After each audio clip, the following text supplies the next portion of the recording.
This is a Fox News alert. The Senate Judiciary Committee has received from the FBI their final investigation into Judge Kavanaugh. The administration said to, as somebody at the administration talked to the Wall Street Journal, said there's nothing, Judge, in the report that Congress is now holding that would essentially derail his nomination.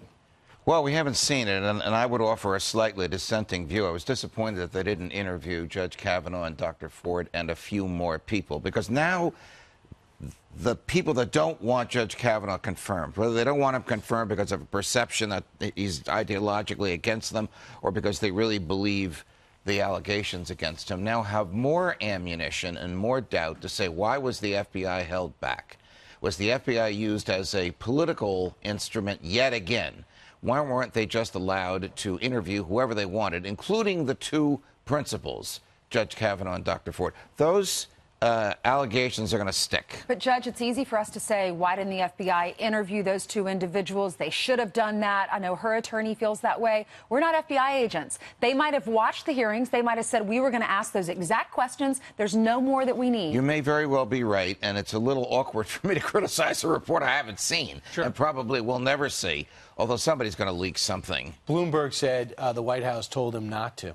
Well, if Bloomberg is correct, Bloomberg's reporting is correct, and if Senator Feinstein's request for the memo from Don McGahn, the White House legal counsel, to the FBI setting forth the parameters of the this last inquiry will not be made public, these are legitimate criticisms. Sure. But I also want to note how difficult this is, because I keep hearing this from friends in D.C., for the court itself, which now is viewed in the minds of so many Americans as just another political institution. Now, you haven't heard a peep from any of the 8, but I know some of them, and I've heard from some of them, not directly, but through others. They're just not happy at the way the court itself as an institution has come off. But, Judge, tell me if this is right. I mean, they weren't happy in 2000 when they decided Bush versus Gore. They were not happy when John Roberts preserved Obamacare. You're right. These things have a way of dissipating. But right now, John Roberts is a very unhappy Chief Justice.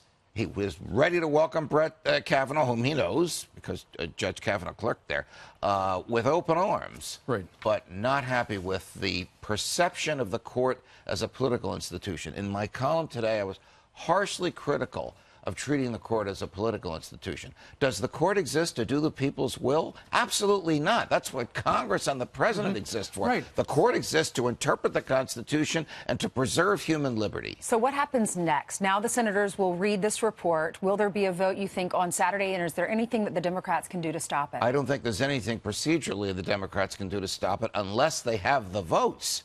Now, we were talking during the break, Senator, some of them may not make up their minds until the last minute. But knowing Mitch McConnell, I don't think he's going to bring this to the floor on a Saturday evening or a Sunday morning, whenever it's going to be now, without having a pretty good idea of how many votes he has. Right. And, Judge, you were talking a minute ago about how Blasey Ford's attorneys and others are saying, you know, this is not a legitimate decision because they didn't talk to the two principals, the FBI. But at the same time, how many times have we heard the Democrats say, this is a job interview for a lifetime tenured job? So why didn't the members of the Senate Judiciary Committee ask the questions themselves rather than wait? You know, if you really had a question for those people, why didn't you ask them when you had a chance? I thought the procedure was awful.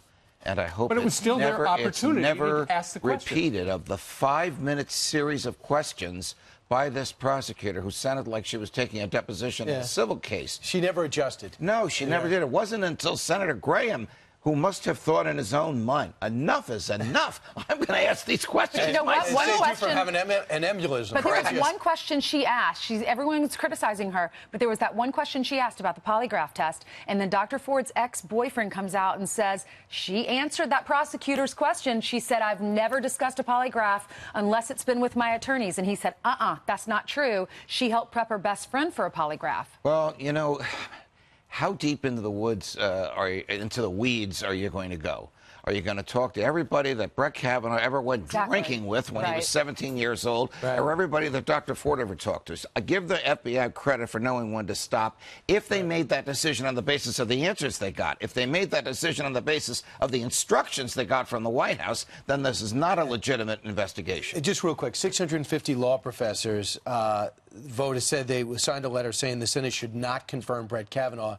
A liberal attorney, Alan Dershowitz, said, I did not sign that letter, and I'm outraged that someone wrote it. They've asked him not to come back to Harvard Law School to teach there, as bright a human being. So he can't go to barbecues on Martha's Vineyard, and now he can't even go back to his I'm not talking about Dershowitz. I'm talking about Judge Kavanaugh. They don't want Judge Kavanaugh. The Harvard faculty doesn't want Judge Kavanaugh back there, which is absurd. Before you go, tell us what's going to happen in this SCIF, the secure area, starting at 8 o'clock when the senators go in and read this thing. You go in there and you read it, and you can't have a mobile device with you, and you can't have any writing material. You got to be great at reading comprehension portion of the SATs. But I have to tell you, this is odd, because the previous FBI reports on him were distributed to everybody in the Senate Judiciary Committee. This is the only one being kept in a safe. Should it be public? Yes. Yes, it should. Why? But so you're very disappointed with this whole process. I really am. But remember, like 50% of everything that's happened, you disagree with. But who is going to keep these secrets? Like, 3 people can keep a secret if 2 of them are dead. Somebody's going to look at this stuff and reveal what's in there if it furthers their view of him.